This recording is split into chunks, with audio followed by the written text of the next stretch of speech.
ಅಪ್ಪ ಅಂತ ಬಂದಾಗ ಇಂದ್ರಜಿತ್ ಲಂಕೇಶ್ ಅಂತಿದಂಗೆ ನೀವು ನಿಮ್ಮ ಅಪ್ಪನಿಂದ ಯಾವ್ದಾದ್ರು ಒಂದು ಕ್ವಾಲಿಟಿ ನಾನು ಕಲಿಬೇಕು ಅನ್ನೋದಾದ್ರೆ ಯಾವ್ದನ್ನ ಕಲಿತೀರಾ? ಈ ಕ್ವಾಲಿಟೀಸ್ ನಂಗೆ ಬೇಡಪ್ಪ, ನನ್ನ ಅಪ್ಪನಿಂದ ಕಲಿಯಲ್ಲ ಅನ್ನೋದಾದ್ರೆ ಯಾವ್ದು? ಎರಡು ಹೇಳ್ಬೇಕು. ಒಂದು ನನಗೆ ಅವರ ಪೇಷನ್ಸ್ ನನಗೆ ಕಲಿಬೇಕು ಅನ್ಸುತ್ತೆ. ಯಾಕಂದ್ರೆ ಒಂದೊಂದ್ಸಲ ನಾನು ತುಂಬಾ ಇಂಪೇಷಂಟ್ ಅನ್ಸುತ್ತೆ. ಓಕೆ. ಒಂಚೂರು ಕಾಯಲ್ಲ, ನನಗೆ ಎಲ್ಲ ಬೇಗ ಬೇಗ ಆಗ್ಬೇಕು ಅಂತ ಅನಿಸ್ತಾ ಇರುತ್ತೆ. ಬಟ್ ಪೇಷನ್ಸ್ ನಮ್ಮ ಅಪ್ಪನ ಹತ್ರ ತುಂಬಾ ಕಲಿಬೇಕು. ಏನ್ ಕಲಿಬಾರ್ದು ಅಂದ್ರೆ ಆ ಥರ ಏನು ನನಗೆ ಗೊತ್ತಿಲ್ಲ. ಥಿಂಕ್ ಮಾಡಿ, ನಿಮ್ಗೆ ಗೊತ್ತಿರುತ್ತೆ, ನಮಗ್ ಗೊತ್ತಿರಲ್ಲ ಆಕ್ಚುಲಿ. ನಮ್ಮ ಅಪ್ಪನ ಸ್ಪೋರ್ಟ್ಸ್ಮನ್ಶಿಪ್ ಕಲಿಯಕ್ಕೆ ಇಷ್ಟ ಇಲ್ಲ, ಬಟ್ ಕಲ್ತ್ಬಿಟ್ಟಿದೀನಿ.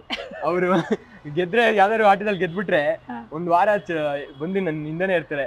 ನೋಡಪ್ಪ ಸೋಲ್ಸ್ಬಿಟ್ಟೆ, ನಿಂಗೆ ಆಡಕ್ಕೆ ಬರಲ್ಲ, ಹಂಗೆ ಅಂತ ಹೇಳ್ತಾ ಇರ್ತಾರೆ. ಆ ಥರ ನನಗೆ ನಾನು ಸ್ವಲ್ಪ ನಮ್ಮ ಮಧ್ಯ ತುಂಬಾ ಕಾಂಪಿಟೇಷನ್ ಇರುತ್ತೆ. ಚೆಸ್ ಅಲ್ಲಿ, ಟೇಬಲ್ ಟೆನ್ನಿಸ್, ಅದೆಲ್ಲ ಜಾಸ್ತಿ. ಕ್ರಿಕೆಟ್